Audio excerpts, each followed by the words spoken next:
네, 시장 시그널을 또 가봐야 되겠습니다. 이제 기업별로 들어갈 텐데요. 두 분의 전문가 나와 있습니다. 주식회사 광장의 황태규 부장과 인베스트 자문의 인성익 고문입니다. 어서 오세요.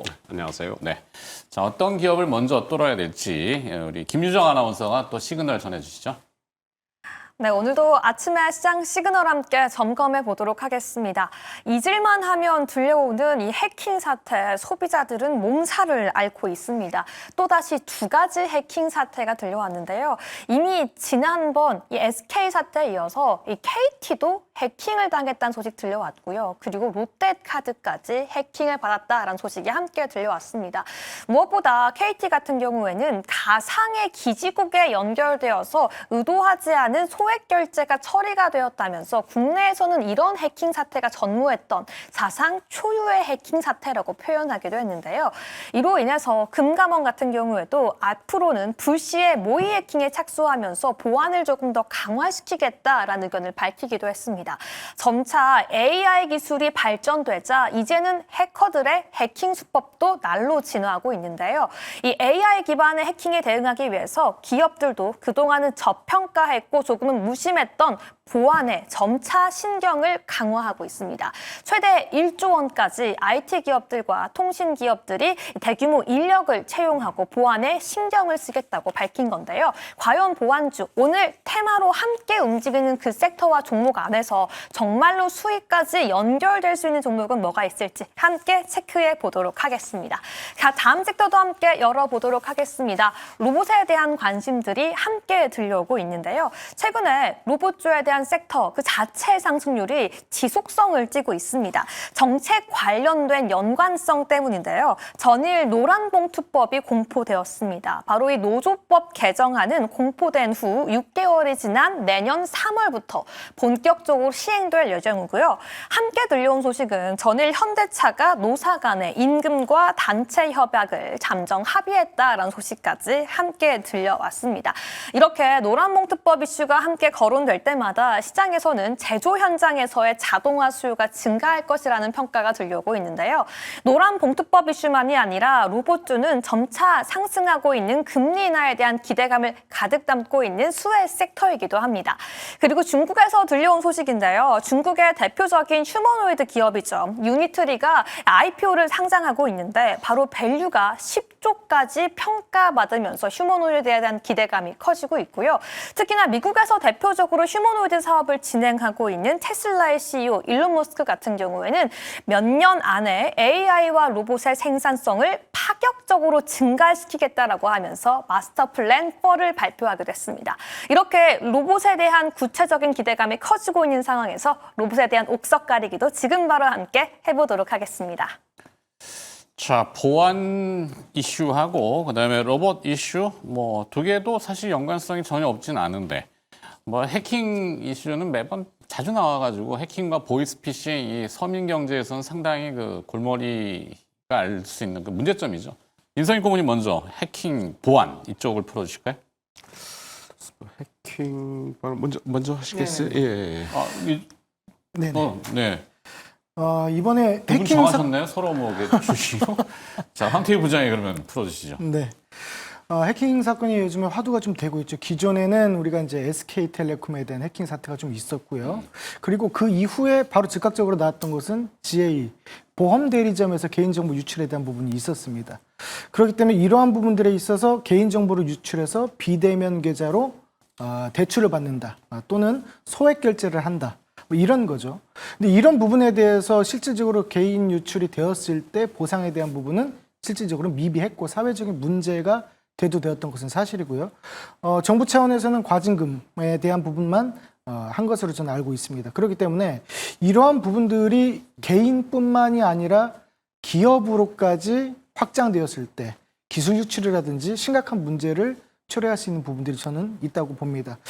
그리고 최근에는 이제 오늘 같은 경우죠. 오늘 뉴스가 나왔을 때는 불시에 이제 모의 해킹에 대해서 점검을 한다. 뭐 이렇게 좀 나왔는데 실질적으로는 화이트 해커를 이제 투입을 한다는 거죠. 그런 부분에 있어서 가장 중요한 핵심, 자본주의 핵심, 돈에 관련한 금융사라든지 투자사 이런 쪽으로 해서 개인들의 금융정보가 있는 곳을 집중적으로 타겟으로 해서 서버 침투라든지 디도스 공격을 하게 될 것이다. 이렇게 좀 얘기를 좀 하고 있습니다.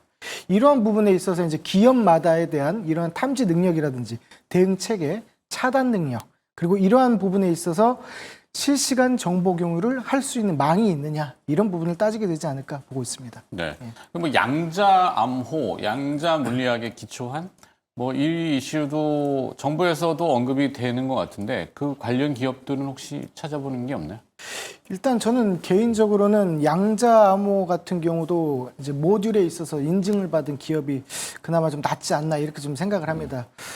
특히나 오늘 같은 경우는 이슈가 발생했을 때 가장 먼저 상승을 했던 기업으로는 센즈랩이 이제 가장 세게 움직이긴 했었는데 네. 저는 이제 센즈랩보다는 센즈랩의 이제 모회사죠.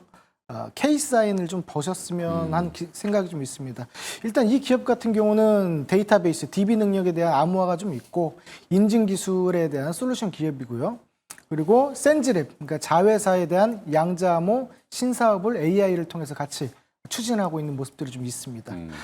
그리고 더불어서 요즘에 이제 스테이블 코인이라든지 이런 부분이 있어서 정부 정책으로 진행이 좀 되고 있는데 네. 이런 부분들이 삼성페이라든지 이런 부분들과 K사인이 암호 모듈 기술력을 좀 융합시켜서 글로벌 결제에 대한 진출까지 있기 때문에 충분히 좀 관심을 좀 가져도 되지 않나 이렇게 보고 있습니다. 네, 보안 관련된 이슈로는 K사인, 네, 한번 참고해 보시고 아까 두 번째 이제 그 노란봉투법을 자꾸 물고 들어주는데 뭐 어찌 될 건가 안 해. 그러니까 노동시장, 근로자, 로봇, 대체 이 이슈도 계속 연달아 나오는 거잖아요. 자, 로봇 산업 들어볼까요?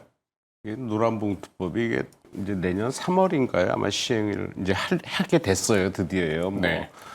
국회를 통과했기 때문에 이제 시작을 하는데 기업주 입장에서는 상당히 좀 답답한 거죠. 그러니까 기존에는 그 이제 노조나 이런 쪽에서 이제 문제를 일으키면 거기에서 대항을 했는데 이제는 대항할 만한 건덕지를 많이 이제 줄여놨어요. 그러니까 손해를 입혀도 손해 배상 못하고, 그러니까 노동자 쪽에 상당히 그 페이버를 준 지금 법이 시행이 되는데 그렇다 보니까 기업들은 아무래도 근로자를 쓰는 것보다는 근로자를 대체할 수 있는 부분에서는 어쨌든 간에 문제 없는 쪽으로 가자라는 쪽에서 아무래도 큰 공장이나 이런 데서 이제 물류 자동이나 이동 뭐 이런 걸 할 수 있는 이제 로봇 관련해 가지고 상당히 이제 이걸 투입을 많이 시키게 될 것 같아요. 그러니까 지금 거의 시작인 부분이거든요. 그렇다면은 결과적으로 노란봉투법이 근로자한테 도움을 주겠느냐? 왜냐하면은 채용 인원 감소로 이어진다 그러면은 점점 회사의 인력들이 줄어들 수 있는 부분이고 그걸 대체하는 게 이제 로봇 관련해서 이제 대체를 하게 되기 때문에 결과적으로 그 부메랑이 실제적으로 근로자에게 돌아올 수 있느냐는 건 나중에 또 좀 더 두고 봐야 될 것 같아서 어쨌든 간에 노란봉투법은 시행이 될 거고 그거에 관련해 갖고 로봇주에 관심이 좀 높아지는 그런 상황이기 때문에 현재로서는 그런 쪽에 좀 관심을 가져야 되겠다라는 생각을 갖고 있습니다. 네. 로봇도 이게 구분이 되잖아요. 휴머노이드는 아직도 우리는 걸음마 단계, 걸음마도 잘 못하는 단계. 뭐 정확한 표현은 모르겠습니다. 근데 휴머노이드와 이제 산업용 협동 로봇, 그리고 또 일반적인 그 소상공인들이 쓰시는 단순 뭐 서빙이라든지 아니면 요즘도 뭐 커피 머신 얘기들 많이 하는데 그런 쪽의 대체 로봇 그 시장을 볼 건지 그 구분을 좀 해가지고 기업을 좀 살펴보면요. 일단은 최근에 좀 가장 그 주목을 받는 거는 이제 공장에서 이동시키는 물류를 이동시키고 무거운 것을 장소로 옮기는 그런 쪽에서 지금 관심을 좀 갖고 있는 것 같아요. 그래서 어제 같은 경우는 그 이제 삼현이라는 종목이 급등을 했는데 이게 이제 국내 최초로 고하중 아주 무거운 것을 자율적으로 그 어떤 작동에 의해서 이제 이동시키는 그런 로봇이기 때문에 그런 쪽에 관심을 좀 많이 갖고 있고 근데 오늘 예상외로 클로봇 같은 게 기존에 좀 많이 올랐다가 오늘 좀 빠지는데 이게 지금 현대차의 미국 자회사인 보스턴 다이나믹스 그쪽으로 연관되는데 지금 미국하고의 이제 근로자 문제 때문에 좀 문제가 있잖아요. 그거에 영향을 좀 받지 않았나 보이고 여러 측면에서 로봇 관련주가 이제 어떤 그런 왜냐면 근로자가 대체할 수 있는 사고 위험을 줄일 수 있는 그런 쪽에서 움직인다라면은 아무래도 큰 장비를 먼저 옮기는 그런 쪽에서 먼저 시세를 받지 않았나라는 생각을 갖고 있는데 지금 시장의 축이 딱 두 개인 것 같아요. 하나는 조선 기자재 쪽, 그래서 오늘도 오르잖아요. 어제 좀 쉬는 것 같아요. 오늘 또 오르고 또 하나가 이제 반도체 소부장, 대형주 쪽보다는 이제 반도체가 완연한 이제 상승세를 좀 타는 것 같아요. 그래서 그런 쪽에서 두 가지 축에서 오늘 끼어 들어온 게 이제 로봇 관련이 끼어 들어오는 것 같고 네. 상법 개정에서 이제 금융주들이 상승을 하는 것 같아서 그런 쪽에서 본다면 시장은 전체적으로 기존의 대장주를 중심으로 해서 먼저 올랐다면 이제는 대장주보다는 그 뒤를 따라가는 안 오른 주, 좀 덜 시세를 받았던 종목들이 올라가지 않을까라는 쪽에서 오늘 제가 그 로봇 관련주에서는 기존에 뭐 어제 대장주는 뭐 삼현이라든지 네. 그다음에 기존의 뭐 클로버 오늘 뭐 빠지긴 하지만 거기에 그 레인보우 로보틱스의 대장주보다는 거기에 좀 뒤쳐져서 올라오긴 하지만은 상당히 좀 관심 있게 봐야 될 오늘 SPG라는 종목을 한번 관심을 좀 가져보는데요. 이게 전기모터. 예, 이게 감속기입니다. 감속기. 모터 쪽인데 감속기가 상당히 중요한 역할을 하는데 오늘 감속기 관련하고 올라가는 종목이 하이젠 RNM이 상당히 강세를 좀 보이는 것 같아요. 그래서 거기에 이제 기존의 로봇주 하면 먼저 올랐던 로보티스가 좀 생각이 나는데 그것들이 오늘 조금 좀 로보티스는 쉬긴 하지만은 기존에 많이 올랐었고 오늘은 하이젠 RNM이 강하게 올랐는데 거기에 관련해 갖고 비슷한 류의 그러니까 감속 하는 그 종목 중에서 SPG라는 종목이 그 감속기, 로봇 감속기에서 액추레이터 쪽이라면은 거쪽에 모터를 제공하는 회사인데 이 회사가 실적이 상당히 괜찮아요. 그러니까 로봇주들이 올해 실적이 다 좋은데 작년에는 적자였거든. 근데 이 회사는 작년에도 흑자였어요. 그러니까 작년에도 실적이 나오고 올해도 실적이 한 30% 정도 영업이익이 올라갈 것으로 온기까지 생각하면 나오는데 그러니까 로봇주 관련해서 상당히 안정적인 실적을 갖고 있는 회사다. 거기에 최근에 기관이나 이런 쪽에서 좀 매수 좀 들어가고 있다라는 쪽. 그다음에 여러 가지 상황들이 좀 거래가 그렇게 크게 늘지도 않았고 안정적으로 올라간다. 많이 올라가지 않았다는 쪽에서 한번 그 액추레이터 관련 감속기 관련해서는 다른 종목보다는 이 종목을 한번 관심 있게 보면은 참 좋은 결과 있지 않을까라는 생각에서 추천해 드립니다. 네. 자, 로봇 이슈로 인성이 꼬무는 SPG를 이야기해 주셨습니다. 자, 또 시그널이 등장하는 기업은 무엇인지 빠르게 가볼까요? 김주영 아나운서. 네, 다음 시그널은 시장의 평가가 바뀌고 있는 기업들 함께 점검해 보도록 하겠습니다. 그 첫 번째 기업은 SK 하이닉스인데요. 2개월 만에 최고가를 갈아치우면서 오늘 4% 넘게 상승하고 있습니다. 그 매수 주체는 외국인 투자자인데요. 오히려 개인 투자자는 SK 하이닉스를 매도하고 있는데 반해서 외국인 투자자는 전일만 3,877억 원을 순매수했고요. 최근 1조 원 가까이 매수하고 있는 모습입니다. JP모건 같은 경우에도 리포트를 냈는데요. 최근 대만과 한국 등 29개 AI 관련된 기업들을 미팅하고 분석했는데 AI 수요의 강세는 계속 지속될 것이고 D램과 HBM에 대한 가격 인상과 공급 부족은 계속 지속될 거라고 밝혔습니다. 계속해서 경쟁력 심화에 대해서 SK 하이닉스의 의문점도 많이 제기되었지만 이제는 굳건히 1위의 자리를 이어갈 것이라는 평가가 계속 들려오고 있는데요. 이뿐만이 아닙니다. SK 하이닉스 본인도 발을 벗고 나섰습니다. 전일 네이버 클라우드와 함께 손을 잡고 차세대 제2의 HBM을 만들고 연구하겠다고 밝혔는데요. 이 의미는 지금 시장에서 수요가 잘 팔리고 있는 HBM 그 다음 단계를 만들기 위해 노력하겠다고 해석됩니다. 단순히 이제는 반도체 공급자에서 끝나는 것이 아니라 다음 시장을 리더하겠다라고 밝히고 있는데요. SK하이닉스 추가 상승 가능할지 함께 체크해 보셔야 될 것 같고요. 다음 종목도 함께 체크해 보도록 하겠습니다. JYP에 대한 시장의 평가도 바뀌어 나가고 있습니다. 그간은 엔터 섹터 내에서 오히려 오히려 저평가받으면서 반대로 우하향하던 기업이었는데요. 전일 대중문화교류위원장의 최희영 문체부 장관과 함께 박진영 JYP 엔터의 수장이 내정되었습니다. 목소리가 엇갈리고 있는데요. 일부에서는 의견만 내는 자리다라는 평가가 있지만 일부에서는 장관급 인사다라는 평가까지 있습니다. 대통령 직속위원회 위원장인 만큼 역할 자체가 정책 방향 설정과 문화 외교에서 중요한 목소리를 낼 수 있다고 시장은 평가하면서 오늘 JYP 엔터의 주가 상승까지 연결되고 있는데요. 특히나 최근 K-팝 데몬 헌터스 등 세계적으로 글로벌적으로 K-문화에 대한 관심이 높은 현 시점에서 박진영 수장 같은 경우에도 K-팝이 특별한 문화 그리고 특별한 기회를 맞이한 만큼 최선을 다해서 임하겠다라고 밝히기도 했습니다.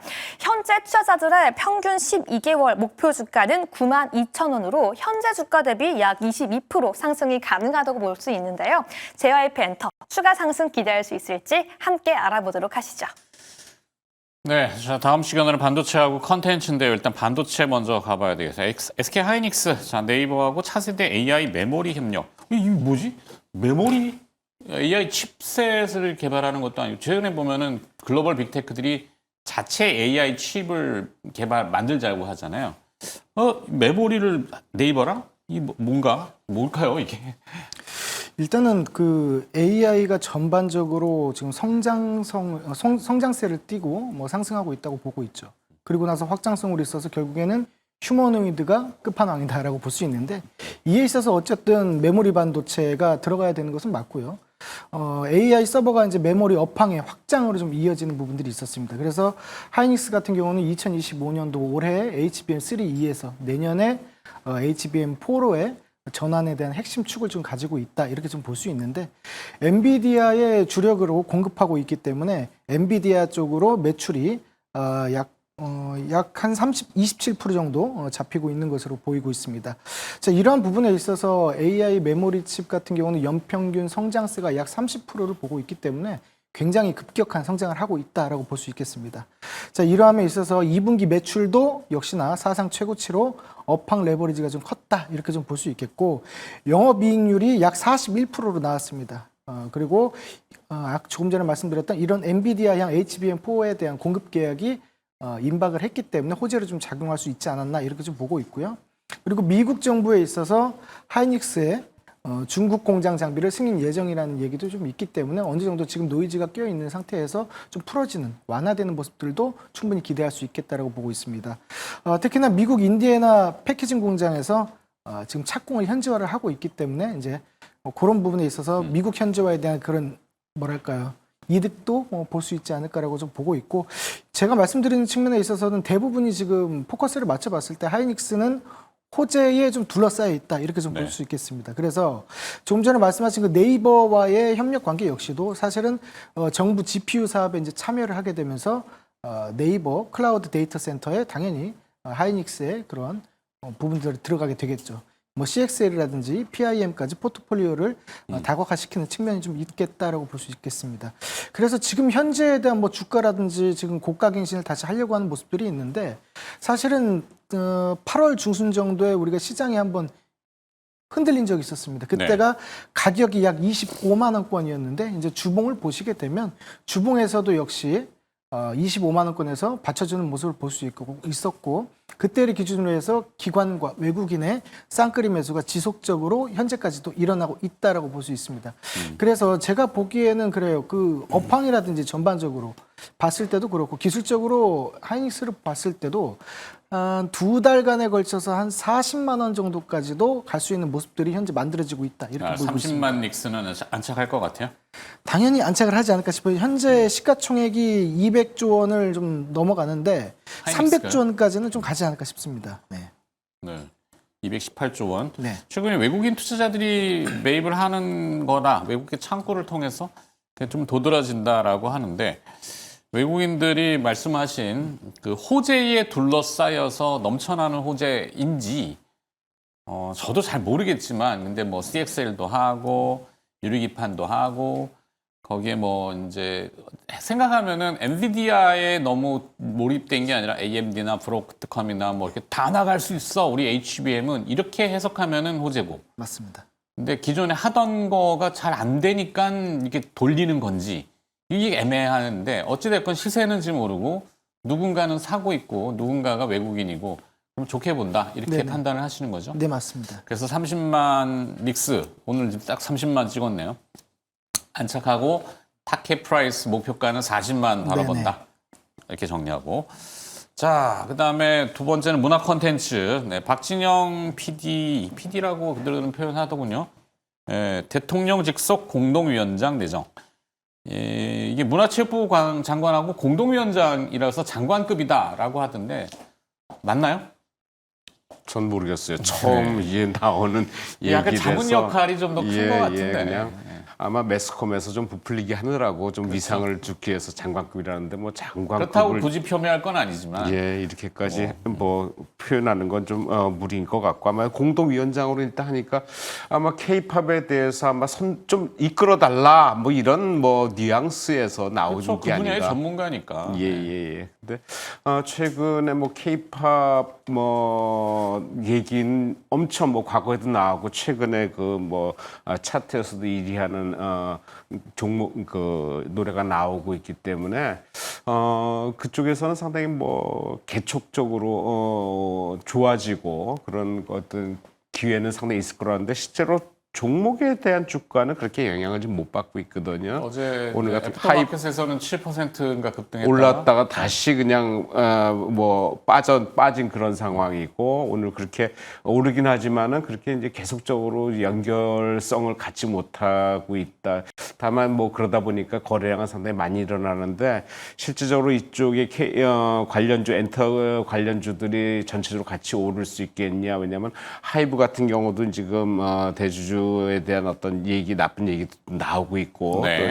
또 여러 가지 얘기가 있기 때문에 아직은 좀 시기상조다. 여러 가지 내용은 좋고 실적도 상당히 괜찮게 나와요. 모든 엔터 주식이 2분기 실적 상당히 좋게 나왔고 올해 말까지도 실적 좋게 나올 것 같고 내용도 많이 있고 여러 가지 있는데 아직 뒤에서 밀어주는 어떤 그 군불이나 이런 것들이 좀 약하지 않느냐라고 현재로서는 기존에 좀 전에 말씀드렸던 조선기자재, 반도체 소부장, 로봇 그다음에 상법 관련 금융주 이런 쪽에 좀 휩쓸리다 보니까 아직 이쪽 섹터로 넘어오기에는 좀 시기적으로 좀 약간 좀 힘들지 않겠냐라는 쪽이에요. 그래서 그런 쪽은 조금 좀 관망하는 쪽에서 좀 봐야 되겠고 JYP 엔터에 대해서는 아무래도 트레이딩 왜냐면 오늘 오전에 좀 올랐을 때 좀 매도를 했다가 좀 빠지면 사고 내일 또 그냥 또 뭐 어떻게 하다가 또 그냥 쭉쭉쭉 또 섹터가 옮겨 다니면서 오를 수도 있거든요. 그러니까 그런 쪽에서 단기 트레이딩 하는 게 맞지 않겠나라는 쪽이고 일단은 갖고 넘어간다기보다는 계속적으로 359 현재 많이 안 올랐다고 바닥이다라고 보는 거는 너무 무리다. 좀 현재로서는 좀 관망하면서 트레이딩 하는 게 맞지 않겠나라는 생각입니다. 네, 단기 매매 전략으로 국한, JYP 엔터까지 봤습니다. 자, 나머지 또 두 기업이 있는데 시장 시그널 어떤 포착 포인트가 있는지 김유정 아나운서 다시 연결하죠. 네, 다음으로는 간밤 신제품을 발표했던 애플 관련 종목들, 부품 종목들 함께 체크해 보도록 하겠습니다. 간밤 애플에서는 아이폰 17과 에어팟 등 새로운 신제품들을 공개했는데요. 하지만 시장의 반응은 싸늘했습니다. 애플이 이번에도 디자인만 있지 AI에 대한 혁신은 없었다고 시장은 평가하고 있는데요. 이 프로도 아닌 아이폰 에어의 가격 기준으로도 갤럭시 엣지의 출고가인 149만 원보다 10만 원가량 비싼 것으로 알려져 있습니다. 에어팟에 들어가 있는 유일한 AI 기능이 실시간 통역 기능이 추가되었다라는 내용도 이미 갤럭시 핸드폰에서는 이용할 수 있는 기능으로 알려져 있는데요. 이러한 시장의 실망감 등이 반영되고 시장은 오히려 오늘 공개된 아이폰 17보다 향후에 공개될 아이폰 18 8과 함께 공개될 애플 폴더블 폰 관련된 내용들의 오히려 미래를 바라보고 있는 모습입니다. 이에 따라서 오늘 아이폰 부품 관련 종목들, 특히 LG 이노텍은 큰 폭으로 하락하고 있는데요. 어제 오늘 일은 아닙니다. 애플에서 신제품을 공개할 때마다 부품 관련 종목들은 차익 매물이 나오기도 했었는데요. 과연 현 시점 어떻게 대응할지 LG 이노텍 함께 체크해 보셔야겠습니다. 다음 종목도 함께 체크해 보도록 하겠습니다. 국내 결제 핀테크 기업 다날이 오늘 또 급등하고 있습니다. 이제는 다날을 단순히 핀테크 기업으로만 볼 것이 아니라 스테이블 코인이란 테마와 함께 연결 지어봐야 될 것 같은데요. 시장에서도 글로벌 이슈가 있기도 했습니다. 서클에 이어서 테더까지 국내를 방문하면서 주요 은행장들과 함께 만나면서 스테이블 코인 관련된 이야기를 논의하고 있는 것으로 확인되기도 했고요. 다날에 대한 핵심 이슈가 나오기도 했습니다. 이제 국내 원화 기반 스테이블 코인에 대해 본격적으로 추진하고 이를 글로벌 네트워크와 연결시키겠다라는 포부를 밝힌 건데요. 이를 위한 인프라 기술로 리플의 블록체인 네트워크를 활용하겠다고 밝혔습니다. 그렇다면 원화 기반 스테이블 코인을 이용할 때 빠른 속도와 저렴한 수수료까지 이용할 수 있다라고 시장은 이야기하면서 본격적인 원화 스테이블 코인 기대감을 더욱더 만들어내고 있는데요. 다날 다시 한번 스테이블 코인 관련 종목들이 불길을 쏟아낼 수 있을지 지금 바로 함께 알아보겠습니다. 자, 이번에는 첫 번째가 LG 이노텍으로 가볼까요? 애플 아이폰 17이 공개가 됐는데 반응이 뭐 그렇게 아주 뜨겁지는 않은 것 같아요. 초슬림 폰 이렇게 나오던데. 인사이 고문이 풀어주시겠어요? 이번에 삼성에서 25, S25보다 조금 얇은 모양이에요. 무게는 뭐 거의 비슷하다고 그러는데 좀 실망스럽다는 반응이 많이 나오는데 우리나라에는 이제 다음 주에 이제 공개가 되는데 모르겠어요. 뭐 우리나라의 반응은 어떻게 나올지 워낙 애플에 대한 선호도가 젊은 층에 상당히 크기 때문에 또 다른 반응이 나올 수도 있겠다라는 생각도 하고 있거든요. 그래서 그런 쪽에서 좀 기다려보자라는 생각이고 애플이 이번에는 에어라고 이제 일단은 가벼운 쪽으로 좀 그러니까 그 얇고 가벼운 쪽으로 지금 무게를 뒀고 뭐 카메라도 뭐 하나를 했는데 카메라 효용 가치도 높였고 근데 카메라가 지금 LG 이노텍에서 전량 공급을 한단 말이에요. 그러니까 그런 쪽에서 LG 이노텍이 영향을 받았는데 지금 그 애플에 대해서는 내년에 그 폴더블 폰이 내년 하반기나 돼야 지금 나올 것으로 예상이 돼요. 그래서 그때까지 어떻게 요번 17에서 애플 17에서 아이폰 17에서 그걸 막아줄 수 있겠냐 생각이 드는데 아무래도 그쪽에서는 이제 LG 이노텍의 영향이 좀 안 좋은 것 같다라는 생각이에요. 그래서 LG 이노텍이 실적이 그렇게 좋지가 않거든요. 2분기 실적이 상당히 안 좋았어요. 3분기 이런 상태라면은 그렇게 영향을 별로 이렇게 도움을 못 받을 것 같으면 올해 온기까지 가면은 작년 실적보다 영업이익이 크게 좀 떨어질 것 같아요. 그래서 그런 쪽에서 별로 이렇게 오른 것도 없는 종목이고 그냥 스테디하게 좀 상승을 했는데 오늘 급격하게 하락하는 부분이 아무래도 좀 우려스럽다라는데 뭐 급락 오늘 이 정도면 상당히 급락이기 때문에 여기서 뭐 더 빠지겠느냐 그러니까 오르진 않아도 빠지는 거는 좀 어느 정도에 멈추지 않을까라는 생각입니다. 그래서 그런 쪽에서는 최근에 그 기관들이 계속 매수를 해줬었는데 기관들이 최근에 며칠 사이에 좀 빠지는 것 같고 오늘도 외국인은 매도 쪽이에요. 그렇다면은 크게 매수 주체가 없는 쪽 개인이 또 사기도 만만치 않고 그렇다면은 좀 소외되는 쪽으로 봐야 되겠다라는 거고 애플의 어떤 크게 이제 아이폰 17 들고 나왔는데 그거에 대한 영향은 크게 없겠다. 다만 다음 주에 이제 우리나라에 공개를 하기 때문에 그 공개 시점에서 우리나라의 반응이 어떻게 나올까 한번 이걸 관심 있게 좀 봐야 될 것 같다. 그때까지는 크게 그냥 관망하는 정도로 그냥 보시는 게 낫지 않겠냐라는 생각입니다. 네. 신제품이 나와서 컨콜을 했는데 일단은 디자인적인 측면에서는 혁신은 부족한 것 같고 아직 폴더블은 예고편이니까 거기에 이제 기능적인 측면에서 AI 기능이 조금 부족하다. 그러다 보니 경쟁사인 구글하고 협업을 얘기해서 구글 주가는 뜨고 애플 주가는 좀 눌리는 이런 형태가 됐다. 그래서 우리나라 오늘 또 LG이노텍도 별로 반응이 없다. 이렇게 정리가 되는군요.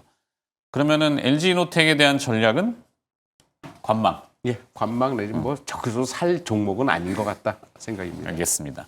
자, 두 번째 이슈로 다날. 이 스테이블 코인 논란이 하도 많아가지고 어떻게 될 것 같습니까? 글쎄요, 논란에 대한 여부, 그러니까 인지도에 대한 여부지 않을까 싶어요. 그러니까 무슨 얘기냐면, 전 좀 디지털 화폐하고 좀 엮어서 말씀 좀 드리고 싶은데, CBDC하고 스테이블 코인, 원화를 기반으로 한 스테이블 코인하고 연동이 돼서 사회적으로 소비를 한다면 어떤 파장을 일으킬까라는 생각을 좀 해봤습니다. 그러니까 국가에서 정부에서 인프라 영역에 대해서 자금 결제라든지 이런 부분들은 인프라 결제, 이런 부분들은 이제 CBDC로 진행을 하게 되고, 민간 사업에 있어서 소비 결제, 민간 소비는 아무래도 원화를 기반으로 한 스테이블 코인 쪽으로 가는 것이 훨씬 더 확장력이 높다, 이렇게는 보고 있습니다. 그래서 정부에서도 그렇고 미국 같은 경우는 이번 5월이었나요? 여기서 이제 지니어스법에 대해서 통과를 했죠. 그렇다는 것은 전 세계적으로 통화 가치에 대한 부분들을 달러를 기반으로 가는 것으로 확정을 하겠다, 이렇게 좀 주축으로 가겠다, 이렇게 좀 해석이 좀 되고 있는데, 이에 있어서 우리나라 같은 경우도 내수 시장을 지켜야지 가능하기 때문에, 왜냐하면 외국인 같은 경우가 우리나라 이제 뭐 의료 관광이라든지 이렇게 소비 관광을 왔을 때 이렇게 이제 달러라든지 이런 부분들을 원화로 이제 바꿔서 하는 시스템이 있다 보니까 내수 시장에 대한 이런 국부 유치라고 표현을 좀 할까요? 이런 부분들을 뺏기지 않아야 되기 때문에 원화를 기반으로 한 스테이블 코인을 만들고 있다, 이렇게 좀 보시면 되겠습니다. 네. 근데 요즘 뭐 스테이블 코인보다 더 뜨거운 이슈가 사실은 DAT라고 하는 디지털 자산 보유 기업. 뭐 난립니다. 어젠가요? 미국에서 골판지 업체 주가 3,000%, 30배죠. 우리 투자자들이 가장 원해하시는 그런 기업이 뭐 디지털 자산에 투자했다, 뭐 이런 이슈가 있는데, 국내는 뭐 이게 좀 민감한 거라서 좀. 네네. 많이 민감하죠. 그러니까 지금 같은 경우는 현재 한국은행에서도 그렇고 금융위원회에서도 그렇고 서로 이제 주축에 대한 패권을 가져가려고 지금 힘겨루기를 하고 있는 상황이고, 그에 따라서 이제 밑에 단에 있는 실질적으로 움직이는 부분들은 민간 사업 주도냐, 은행권이냐, 이런 부분을 두고 또 이제 갈팡질팡하고 있는 모습들입니다. 네. 아무래도 그동안에 우리나라에 이제 있지 않았던 시스템이기 때문에 받아들이는 부분에 있어서도 조금씩 이제 트러블이 좀 생기고 있지 않나, 이렇게 보고 있습니다.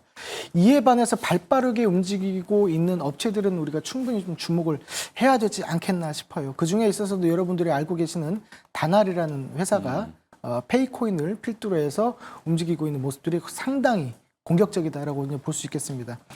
다날이라는 회사는 이제 결제 정산 인프라에 있어서 원화 스테이블 코인을 융합시키는 경쟁을 이제 본격화를 하고 있는 시점이고요. 그리고 이제 페이코인에 대한 실사용 경험을 이제 바탕으로 해서 자동 전환 결제죠. 그러니까 마스터카드라든지 애플이라든지 구글페이 뭐 이런 쪽으로 해서 온체인 정산을 상용화를 진행 중이다, 이렇게 좀 보시면 되겠습니다. 그리고 더불어서 스테이블 코인의 인프라를 활용해서 이제 리플이라든지 아발란체라든지 이런 식으로 즉시 적용 가능한 로드맵을 현재 구상 중이다, 이렇게 좀 보시면 됩니다. 그래서 가장 발빠르게 움직이는 기업은 아무래도 저는 이제 다날이 그렇지 않을까라고 이제 좀 생각을 하고 있고, 스테이블 코인의 리플을 활용하는 것을 이제 검토를 해서 페이코인에 대한 생태계를 좀 만들어 나가겠다, 이런 좀 의지도 확고하기 때문에 좀 보셔야 되지 않겠나 싶어요. 특히나 얼마 전이었죠. 이제 실생활에서 사용을 하게끔 되어 있는 부분이 쉬운 표현으로 편의점에서 야쿠르트 하나 사 먹더라도 페이코인에 대한 결제가 가능하게끔 현재 시스템이 구축이 되어 있기 때문에 실생활 전반적으로 침투가 되어 있는 시점이다, 이렇게 보시면 좋을 것 같습니다. 알겠습니다. 다날에 대한 전략은 매수. 다날도 분명히 이 기업 특성상 제가 봤을 때는 디지털 자산 보유 기업을 표방하지 않을까? 일부 부분? 뭐 그게 또 워낙 요즘 대세고 이슈고 유행이다 보니까 유행을 또 뒤처지면 안 되죠. 자, 다날까지 들었습니다. 두 분 전문가가 수고해 주셨는데요. 인베스트 자문의 인성익 고문과 주식회사 광장 황태규 부장이었습니다. 고맙습니다.